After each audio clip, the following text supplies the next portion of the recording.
Hello दोस्तों। आप भी अपनी नौकरी छोड़कर करना चाहते हैं खुद का व्यापार। तो आइए इस वीडियो के माध्यम से मैं आपको बताता हूं कि आपको क्या क्या करना पड़ेगा। नमस्कार दोस्तों, मैं जितेंद्र कुशवाहा, मेरे YouTube channel brand boss maker में आपका हार्दिक स्वागत है। दोस्तों, जैसे कहा जाता है कि आजकल हर आदमी उन तमाम बिजनेसमैनों की तरह बनना चाहता है कि उनकी भी एक लग्जरी लाइफ हो, वो ऐशो आराम और वो सुख सुविधाएं मिलें। लेकिन ज्यादातर व्यवसाय चलने से पहले ही बंद हो जाते हैं। अब उनको ये तो पता नहीं है कि व्यवसाय कैसे कैसे करना है, क्या क्या करना है और कितने पैसे हमें लगाने पड़ेंगे, कितना बजट लेके चलना पड़ेगा। और हमारे पास अगर पैसे नहीं है तो हमें पैसे मिलेंगे कहाँ से, आएंगे कहाँ से। लेकिन अक्सर कुछ लोग बिजनेस स्टार्ट कर लेते हैं, लेकिन वो किसी कारण की वजह से, और कारण एक ही होता है, केवल फाइनेंशियल, केवल पैसे की वजह से ज्यादातर लोग फेल हो जाते हैं। क्योंकि हर साल बिजनेस खुलते हैं लेकिन ज्यादातर बिजनेस पहले साल ही बंद हो जाते हैं। दोस्तों, मैं एक बात बताना चाहूंगा कि बिजनेस के लिए पैसा आपको कहाँ से मिलेगा और क्या क्या और कौन कौन सी फॉर्मेलिटीज आपको पूरी करनी पड़ेंगी। दोस्तों, मैं आपसे एक बात जरूर बोलना चाहूंगा कि अगर आप मेरे यूट्यूब चैनल पर नए हैं तो प्लीज चैनल को सब्सक्राइब कर दीजिए, जिससे मेरी वीडियो जो भी आएगी सबसे पहले आप तक पहुंच पाएगी और आप उसे देख पाएंगे। दोस्तों, मैं आपसे एक बात और कहना चाहूंगा कि आप जिस वीडियो को स्किप नहीं करें, क्योंकि मैंने बहुत मेहनत से ये वीडियो बनाई है। उसमें दी गई जानकारी सत्य है और आपके लिए उपयोगी भी साबित हो सकती है। दोस्तों, मेरी वीडियो देख करके कमेंट जरूर करें, जिससे मेरी वीडियो में जो भी कमी होगी मैं उसका सुधार करूंगा। और मेरी वीडियो को लाइक जरूर करें, जिससे मुझे मोटिवेशन मिलता रहेगा। दोस्तों, वीडियो को स्टार्ट करते हैं। तो आइए दोस्तों, बिजनेस करने पर विचार करते हैं। आजकल लोग नौकरी करने से अच्छा खुद का व्यापार करने की सोच रहे हैं। दोस्तों, आजकल नौकरी करने वाले और बिजनेसमैन करने वालों में बहुत बड़ा अंतर है। जैसे कि सबसे पहले आता है अपना वर्किंग टाइम, फिर आता है अपना वर्क प्रोफाइल, फिर लाइफ स्टाइल, फिर पब्लिक डीलिंग और फिर फाइनेंशियल। मेन चीज क्या होती है? Working time. दोनों के अंतर यही होते हैं कि वर्किंग टाइम है, वर्क प्रोफाइल है, लाइफ स्टाइल है, पब्लिक डीलिंग है और इन्वेस्टमेंट है। तो ये बहुत बड़े मेजर अंतर है। दोस्तों, आपको व्यापारी बनने से पहले दो बार जरूर सोचना है। सबसे पहले आपको जिस प्रकार का व्यापार करना है, आप शुरू करना चाह रहे हो, तो इसकी मार्केट में डिमांड क्या है। मेन चीज मार्केट में डिमांड। सेकंड है आपका व्यापार का आकार, आप किस आकार का, किस आकृति का और कितने बजट का आप बिजनेस स्टार्ट करना चाहते हैं। आपके निवेश की जो आवश्यकता है, वार्षिक बजट, कुछ ऐसे कारक हैं जिन पर आप अपने अवश्य विचार करना चाहिए। यदि आप इन सभी सवालों के जवाब के साथ तैयार हैं तो आप अपने खुद के बिजनेस शुरू करने के लिए भी तैयार हैं। सेकंड कंडीशन, नेक्स्ट हमें अपने कौशल, कौशल को बोलते हैं स्किल, हमारी स्किल कैसी है उसके अनुसार अपने व्यापार को चुनो। कि जिस हिसाब से हमारी स्किल है उसी हिसाब से हमारा व्यापार होना जरूरी है। एक नया बिजनेस शुरू करने के लिए कौशल, स्किल तैयार करने की आवश्यकता होती है। जो किसी बिजनेस की आवश्यकताओं से मिलता हो, उन लोगों को उस व्यवसाय को शुरू करने या उसमें निवेश करना चाहिए जो कहीं ना कहीं उसके कौशल, उसके विवेक से, उसकी बुद्धि से, उसकी समझ से जुड़ा है। हर कोई किसी ना किसी काम में अच्छा होता है, बस जरूरत है उसकी प्रतिभा ढूंढने की, उसके स्किल को, अपने हुनर को ढूंढने की और उसे बेहतर बनाने की। बिजनेसमैन बनने की योजना बनाने से पहले अपने आप को बेहतर तरीकों से जानें, अपनी खूबियां और अपनी खामियों का विश्लेषण करें। एक नए क्षेत्र में पूरी तरह से चुनना जोखिम भरा है। अगर आप किसी नई फील्ड में जा रहे हो, कोई नया काम कर रहे हो, और नए काम को करने में इतना बड़ा रिस्क है कि आपका पैसा भी जा सकता है और पूरा समय भी जा सकता है। बिना अनुभव के आप किसी भी क्षेत्र में ना उतरें। आपको जिस क्षेत्र के बारे में नॉलेज है, जिस क्षेत्र के बारे में आपको एक एक्सपीरियंस है और उसका अनुभव है, तो आप उस क्षेत्र में जाएं। अन्यथा उस व्यापार या उस बिजनेस को ना करें कि जिसके बारे में आपको नॉलेज ही ना हो। ठीक है। नेक्स्ट हमारा है व्यापार और बाजार का विश्लेषण। हमारा व्यापार कैसा है और बाजार कैसा है, मार्केटिंग कैसी है। मेन चीज ये है कि कई दो लोग अपना इन्वेस्टमेंट तो कर देते हैं, लेकिन उनका जो पैसा है वो एक ऐसे जगह लग जाता है कि जिसकी मार्केट में रिक्वायरमेंट तो कम है और मैन्युफैक्चरिंग ज्यादा है। और मार्केट में जब डिमांड ही कम होगी, मैन्युफैक्चरिंग ज्यादा होगी, तो स्वाभाविक सी बात है आपको चीजें सस्ती देना पड़ेंगे। और जब आपका मार्जिन निकलेगा नहीं, तो फिर आपको बिजनेस आगे जाकर के धीरे धीरे करके बंद करना पड़ जाएगा। सबसे महत्वपूर्ण कारक जो किसी व्यवसाय को सफल या असफल बनाता है, वह बिजनेस पर रिसर्च और मार्केट विश्लेषण सुनिश्चित करता है। आप जो व्यापार शुरू करने वाले हैं उसकी मार्केटिंग की मांग क्या है और अन्य व्यापारियों द्वारा पहले से ही शुरू किया गया बिजनेस है या नहीं है। व्यापार करने के प्रतियोगी और उनकी शैली को ढूंढें और जानें। अपने बिजनेस से जुड़े प्रोडक्ट, कच्चे माल, मशीन, उपकरण जिसकी मांग को पूरा करने के लिए सप्लायर को समझ लें कि कौन कौन सी रेट का, कौन कौन सी कीमत का, कौन कौन सा उपकरण, कौन कौन सा सामान, कौन कौन सी सामग्री हमारे लिए उपयोगी है। बाजार में पहले से ही बेचे गए प्रोडक्ट के खर्च और कीमत को ट्रैक करें और देखें कि लोगों को अंत में लाभ कितना हो रहा है।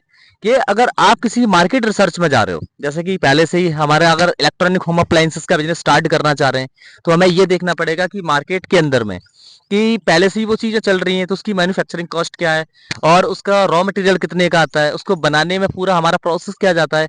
तो उस प्रोसेस को आप समझें। पहले समझने के बाद में अपनी एक डायरी मेंटेन करें, एक डायग्राम बनाएं और अपनी चार्ज शीट बनाएं कि हमारा कितना रॉ मटेरियल का खर्चा होगा, कितना हमारा मैन्युफैक्चरिंग खर्चा होगा, कितना हमारा इंपोर्ट एक्सपोर्ट का खर्चा होगा, कितना हमारा जीएसटी का खर्चा होगा, कितना हमारा टैक्स, अदरवाइज और भी टैक्स होते हैं तो वो उनका खर्चा कितना हो जाएगा। तो वो सारी चीजें हमें समझना पड़ेंगी पहले। और अगर हम उन सब चीजों को समझेंगे, बारीकी से मार्केट के बारे में विश्लेषण करेंगे कि मार्केट की डिमांड क्या है और मार्केट में अगर हम कोई चीज बना करके 5 रुपए में रेडी कर रहे हैं और हम 8 रुपए में उसको सप्लाई कर रहे हैं तो हमें प्रॉफिट होगा। लेकिन हमने कोई चीज 8 रुपए में बनाई और 7 रुपए में सेल की, क्योंकि मार्केट में वो चीज सस्ती मिल रही है, हम लोग महंगी बेच रहे हैं, तो हमारा प्रोडक्ट नहीं चल पाएगा। फिर हम लोगों को क्या है, कंप्रोमाइज करना पड़ेगा। और अगर हम 8 रुपए की चीज अगर 8 रुपए में भी सेल कर रहे हैं तब भी हमें नुकसान है।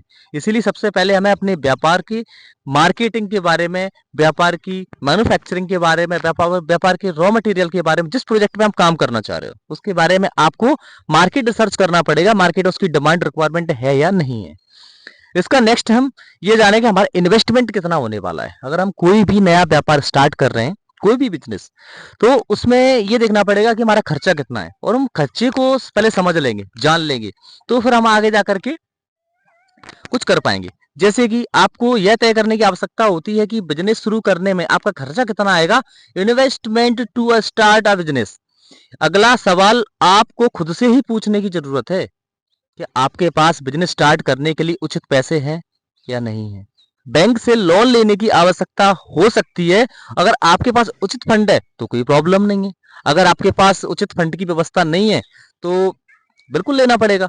और मेन चीज ये है कि आप कोई भी व्यापार स्टार्ट कर रहे हो तो जैसे ही आपका व्यापार स्टार्ट हो गया है कोई बात नहीं है, लेकिन आपके पास इतना फाइनेंशियल बजट होना चाहिए कि आप 1 साल तक, अगर आपका बिजनेस प्रॉफिट में बिल्कुल नहीं जा रहा है तो आप 1 साल तक उसका सारा खर्चा मेंटेन कर पाओ।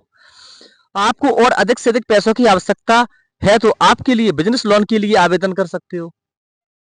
जैसे कि बहुत सारी प्राइवेट बैंकें हैं, सरकारी बैंकें भी हैं, जिनके पास पैसे की फाइनेंशियल समस्या है तो वो लोन लेकर के अपना काम कर सकते हैं। इसके पहले सुरक्षित विकल्प ये है कि पहला कदम जो उठाया जाना चाहिए कि अधिकांश जो स्टार्टअप होते हैं स्थापित होने में विफल हो जाते हैं।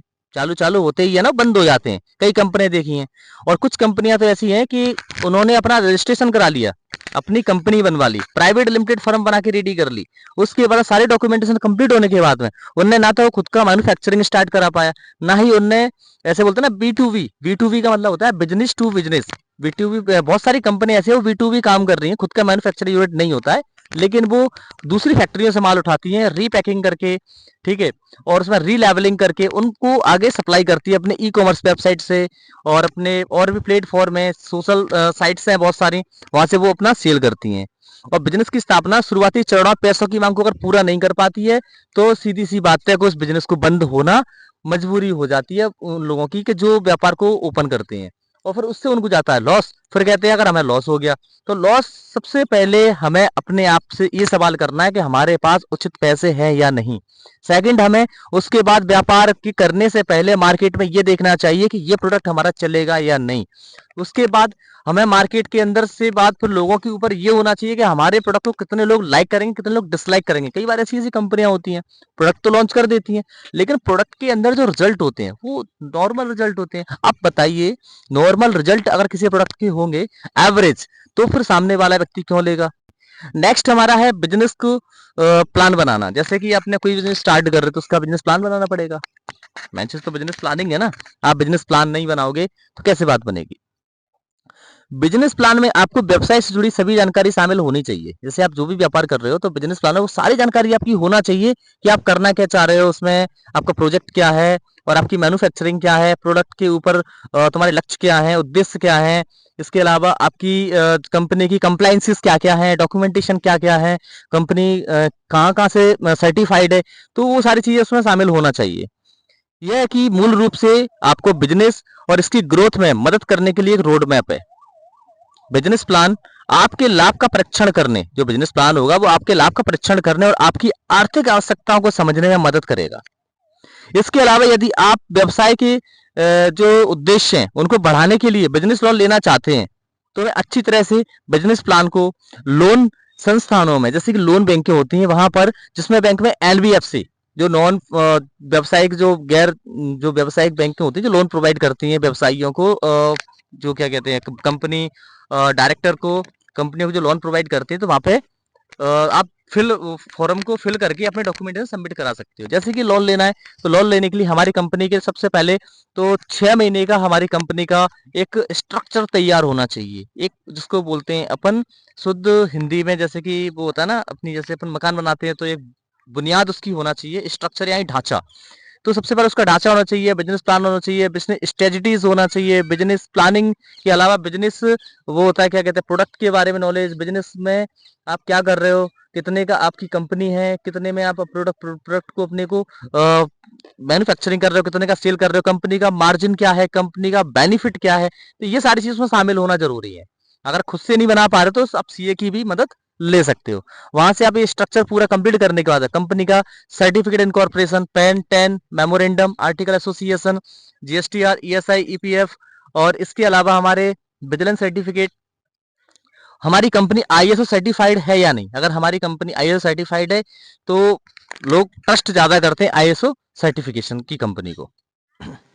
तो यहाँ से आप लोन ले सकते हो सारे डॉक्यूमेंटेशन कंप्लीट करने के बाद में, चार्जशीट बनने के बाद में, आप कंपनी का स्ट्रक्चर बनाने के बाद में।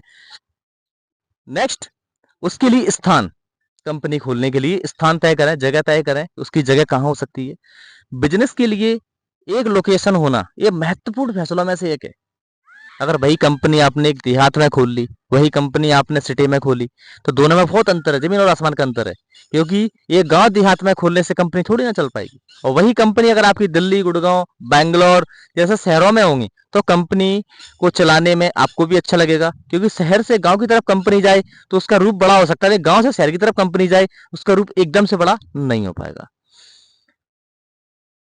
क्योंकि गांव में खोली गई कंपनी और शहर में खोली गई कंपनी, ये दोनों उस कंपनी का भविष्य तय करती हैं कि कंपनी है किस टाइप की, उसका बजट क्या है, उसकी फाइनेंशियल कंडीशन कैसी, कंपनी कंपनी का बैकग्राउंड क्या है, तो ये उसका भविष्य तय करती हैं। और उनकी जो बिजनेस करने की जो भौतिक उपस्थिति है वो स्थापित करने के लिए दो बातों पर विचार करना है। सबसे पहले ग्राहक का उद्देश्य और दूसरा करना मार्केटिंग, शॉपिंग मॉल। नेटवर्क के अवसरों को बढ़ाने के लिए है ना ग्राहक आधार को बढ़ाता है। जैसे कि आपने कहीं भी सेल लगा दी, अपनी कंपनी की जगह जगह सेल लगवाई सिटी के अंदर में, तो वहां से हमारे जो कंज्यूमर होंगे उनमें ऑटोमेटिक ग्रोथ होगी। जैसे कि आपने कोई प्रोडक्ट लॉन्च किया, जगह जगह आपने स्थापित करके अपनी सिटी में अपने एक ब्रांच बना दी, हेड ब्रांच, वहीं से अपने बिजनेस स्टार्ट कर दिया आपने, और वहां से आपने आसपास के एरिया में 50 लड़के लगा करके आपने सीधा उनका एडवर्टाइजमेंट स्टार्ट करा दिया। रेट टू रेट में आपने कराया, तो जैसे कंज्यूमर के घर में आपका प्रोडक्ट जाएगा, वो यूज करेगा, फिर 4 लोगों को बताएगा। ऐसे कंपनी को आगे भी बताऊंगा वीडियो में कि कंपनी को उठाने के लिए, अपने प्रोडक्ट को घर घर तक पहुंचाने के लिए किन किन साधन और किन किन उपकरणों की जरूरत होती है। जैसे कंपनी में जैसे खुद के वो सामान को जैसे एडवर्टाइजमेंट उसका कराना है, तो उसके लिए भी मैं बजट आगे वीडियो में बताऊंगा कि उसके लिए भी सारी चीजें करनी ही पड़ेंगी आपको, ये मैं आगे वीडियो में बताऊंगा। आप अपने नेक्स्ट कदम के बारे में जानेंगे कि आपका नेक्स्ट कदम क्या होना चाहिए। एक बार लोकेशन फाइनल जैसे अगर हो जाए तो फिर आपको सबसे पहले अपनी एक फर्म रजिस्टर करानी पड़ेगी। फर्म कौन सी रजिस्टर करानी है? फर्म कई प्रकार की होती है। जैसे एक तो होती है प्रोप्राइटरशिप, इसमें एकल स्वामित्व होता है। दूसरी होती है अपनी इंटरप्राइजेस, तीसरी होती है एलएलपी, चौथी होती है अपनी वन पर्सन कंपनी, पांचवी होती है अपनी प्राइवेट लिमिटेड। अगर हमें तय करना है करना क्या है, अगर आपको एक निधि बैंक बनानी है, कॉर्पोरेट सोसाइटी जैसी तो आप निधि बैंक भी बना सकते हैं। आपको एनजीओ ओपन करना है, नॉन गवर्नमेंट ऑर्गेनाइजेशन, आप वो भी ओपन कर सकते हैं। अगर मैं अपनी तरफ से कहूंगा, सबसे बेस्ट ऑप्शन है, अगर आप सिंगल पर्सन है तो वन पर्सन कंपनी बनाइए, और अगर आप दो लोग हैं तो आप प्राइवेट लिमिटेड कंपनी बनाइए। और प्राइवेट लिमिटेड कंपनी आप बनाओगे तो आजकल ज्यादातर जो वैल्यू है वो प्राइवेट लिमिटेड कंपनियों की है। इनके लिए जो लोन होता है गवर्नमेंट बहुत जल्दी सैंक्शन कर देती है, क्योंकि प्राइवेट लिमिटेड कंपनियां होती हैं। तो उनके लिए जो एमसी है, मिनिस्ट्री कॉर्पोरेट अफेयर मंत्रालय है, वहां से सभी चीजें सर्टिफाइड होकर के आती हैं। कंपनी नाम के शब्द और कंपनी की परिभाषा और कंपनी प्राइवेट लिमिटेड, इसके बारे में एक नेक्स्ट वीडियो बनाऊंगा, तो इसके बारे में एक अलग से डिस्कशन होगा, लेकिन यहाँ वीडियो ज्यादा लंबी हो जाएगी, इसलिए मैं यहाँ डिस्कशन नहीं करूंगा। इसके बाद में आपको कंपनी के जो सर्टिफाइड हो गया, उसके अलावा जैसे आपने रेंट पर है तो रेंट एग्रीमेंट, और रेंट पर्सनल है तो उसके लिए एक एनओसी और बिजली का बिल, ये आपको चाहिए। उसके बाद में आप अपनी फर्म रजिस्टर करा लीजिए, एक बैंक अकाउंट ले लीजिए, करेंट अकाउंट खुलवा लीजिए, इसके अलावा एक वेबसाइट बनवा लीजिए, और सोशल मीडिया जैसे Facebook, Twitter, Instagram, LinkedIn, Pinterest, Twitter, YouTube, ये सोशल साइट्स हैं, यहाँ आप अपने अकाउंट बना लीजिए। अकाउंट बनाने के बाद यहाँ से आप अपना एडवर्टाइजमेंट कराइए, और यहाँ से आप ऐड भी लगा सकते हैं, पर्सनल ऐड लगा सकते हैं। और अगर आपको बड़े लेवल पे करना है तो फिर आप एक सेलिब्रिटी से भी करा सकते हैं, या फिर अपने इन्फ्लुएंसर से भी करा सकते हैं। और आप इस चीज के बारे में जानने के बाद में अपने जो बिजनेस की जो ग्रोथ है उसके बारे में आप माइंड करेंगे अपने आप ही, क्योंकि आपके पास वहां से ट्रैफिक आना स्टार्ट हो जाएगा। उसके अलावा आपने इतनी सारी चीजें कंप्लीट कर ली, अब आपको ऑफिस बनानी पड़ेगी। आपने ऑफिस बना ली, स्टाफ को काम पे रखना पड़ेगा, और ऑफिस के लिए भी आपको जगह तय करना पड़ेगी। जगह ये तय करना पड़ेगी हमें ऑफिस बनाने की जगह है, फिर आपको स्टाफ की जरूरत पड़ेगी। स्टाफ को ऐसे की शुरुआत में हम लोग बिजनेस स्टार्ट करते हैं तो स्टाफ की आवश्यकता तो होती है, लेकिन हमें बेहतर से बेहतर समझ वाला व्यक्ति और प्रोडक्ट के बारे में जानकारी रखने वाला, लाभ को और अनुभवी कुशल लोगों को काम पर रखना पड़ेगा, क्योंकि जिससे हमारे बिजनेस में थोड़ी ग्रोथ होगी। और बिजनेस का आकार के आधार पर आप संबंधित व्यवसाय के टाइप के अकॉर्डिंग अधिकारी, ग्राहकों की देखभाल के लिए आप प्रतिनिधि, एक्सपर्ट मार्केटिंग, और जो अपना अकाउंटेंट, आईटी के जो आईटी इंफॉर्मेशन टेक्नोलॉजी की जो नॉलेज रखने वाले कर्मचारी, उनको भी रख सकते हैं। आप एचआर की भी पोस्टिंग दे सकते हैं, क्योंकि आपने स्टाफ तो लगा दिया, अब स्टाफ काम करने के लिए भी तो ऊपर ही टीम रखना पड़ेगी ना, तो इसीलिए आपको मार्केटिंग एक्सपर्ट, अकाउंटेंट, आईटी और एचआर कर्मी, ये आपको रखने पड़ेंगे। और आप अन्य लोगों को भी काम पर रख सकते हो। अपने बिजनेस का ब्रांड और विज्ञापन करें। आपको सबसे पहले अपने बिजनेस का एक लोगो भी बनवाना पड़ेगा। अब आप लोगो बनवाओगे, फिर उसको आप कॉपीराइट कराओगे, ऐसे कंपनी के नाम का कॉपीराइट हो गया, और कंपनी के लोगो का ट्रेडमार्क करा लिया, जिससे कि वो पेटेंट हो जाएगा आपका, वो कराना पड़ेगा आपको। और फिर उसके बाद आप उसका विज्ञापन करना स्टार्ट कर दो, एडवर्टाइजमेंट करना। और आपका जो लोगो होता है वो लोगो इसलिए बनवाया जाता है कंपनी का, जिससे कि आपकी कंपनी की आपके लोगो से पहचान हो जाए। जैसे मारुति सुजुकी का लोगो है, कोई भी उसकी कार निकल के जाती है, हम हाल देख के बता देते हैं लोगो देख करके कि ये मारुति की गाड़ी है। कोई होंडा कंपनी की गाड़ी जा रही होगी, बता देंगे ये होंडा कंपनी की गाड़ी है। कोई अगर किया की गाड़ी जा रही होगी तो किया की गाड़ी बता देंगे, क्योंकि मेन चीज हुई लोगो। आदमी आजकल लोगो देख करके बता देता है कि ये कौन सी कंपनी का। इसलिए वो ब्रांड को बनाने के लिए, कंपनी को एक लोगों की नजर तक जल्दी से जल्दी पहुंचाने के लिए, तो हमें अपने लोगों का, अपने प्रोडक्ट का और अपनी कंपनी के नाम का हमें प्रमोशन और विज्ञापन कराना पड़ेगा। इसके लिए भी हमें, विज्ञापन के लिए भी हमारे पास पैसे की व्यवस्था करनी पड़ेगी। तो इसीलिए कोई भी काम शुरू करने से पहले, कोई भी व्यवसाय शुरू करने से पहले हमें कंपनी के डॉक्यूमेंट के लिए खर्चा, कंपनी के ऑफिस के लिए खर्चा, कंपनी के एडवर्टाइजमेंट के लिए खर्चा, कंपनी के सोशल साइट्स के लिए खर्चा, कंपनी के जो कर्मचारी हैं उनके लिए खर्चा, कंपनी के जितने भी रॉ मटेरियल आएंगे प्रोडक्ट के उनके लिए खर्चा। ठीक है, कंपनी के फिर कुछ अन्य खर्चे भी होते हैं, जैसे कि टैक्स वगैरह है, कंपनी की बीच बीच में केवाईसी है, बीच बीच में वो क्या कहते हैं, डायरेक्टरों का वो होता है, केवाईसी होती है। उसके अलावा कंपनी का ऑडिट होती है। तो वो सब चीजों के लिए हमें पैसे की व्यवस्था करनी पड़ती है। इसके लिए एक एक्स्ट्रा फंडिंग हमको रख के चलनी पड़ती है, नहीं तो ज्यादातर बिजनेस बंद हो जाते हैं, क्योंकि वो फंडिंग रखते नहीं है, बीच बीच में पैसे लगते हैं। तो केवाईसी वगैरह भी करानी जरूरी होती है, सारी चीजें, टैक्स भरना भी होता है। हर महीने 500 के करीब चार्ज लग जाता है जीएसटी भरने का, चाहे वो नील की हो चाहे वो फिल की हो। फिल की जीएसटी होगी तो उसके ऊपर जो टैक्स जाएगा एक्स्ट्रा वो पे करना पड़ेगा, नील की होगी तो मिनिमम 500 रुपए। कुछ कंपनियां ऐसी हैं वो 400 में भी कर देती है, लेकिन मिनिमम जो मोस्टली कंपनी है वो 500 से कम लेती ही नहीं है।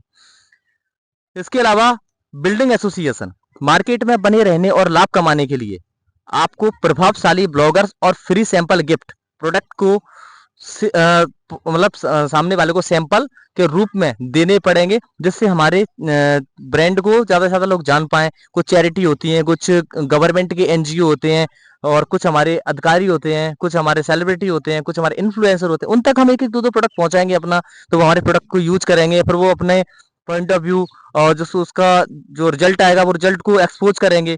ठीक है, तो वो मेन चीज क्या है कि दूसरे ब्रांड के साथ में भी अपना ब्रांड कंपैरिजन करेंगे, तो इसलिए हमारे ब्रांड को एक नया नाम मिलेगा। कहेंगे कि मार्केट में नया है और इसी ब्रांड में जे अंतर है, जैसे बोलते हैं ना वीएस, वीएस का मतलब वर्सेस ऐसे ही कुछ बोलते हैं।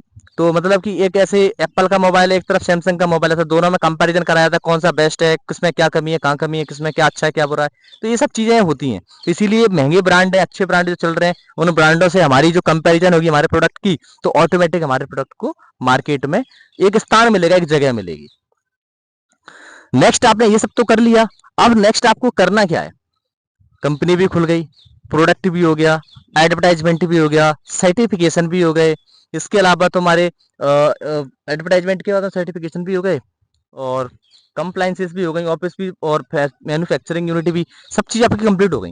अब आपको लास्ट में करना है धैर्य।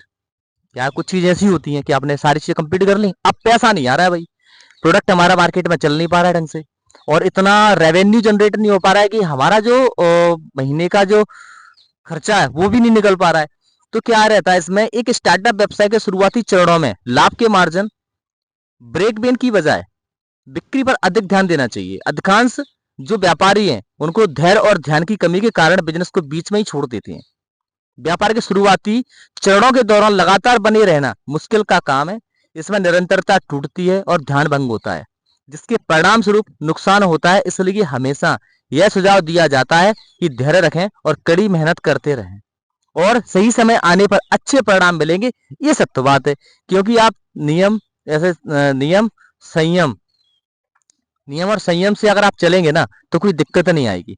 और मेन चीज क्या है, कुछ लोग क्या सोचते हैं कि पहले दिन बिजनेस स्टार्ट कर दिया, पहले दिन से ही पैसा आना स्टार्ट हो जाए। ऐसा नहीं होता है, रिस्क जोखिम भरा। तो ये बिजनेस जो कर रहे हैं उसमें रिस्क 100% रहती है। तो जब आप 100% रिस्क लेंगे तो आपको 100% प्रॉफिट मिलेगा। मैं तो आपसे एक बात ये कहूंगा कि आपको जो भी काम करना है, कुछ भी करना है, तो आपको क्या करना है, सीधा 100% करना है। कितना करना है? 100%, 0% नहीं, 100%। तो इसीलिए व्यापार को स्टार्ट करने के लिए या व्यापार को नहीं स्टार्ट करने के लिए सबसे पहले हमें खुद पर भरोसा रखना बेहद जरूरी है, फर्स्ट।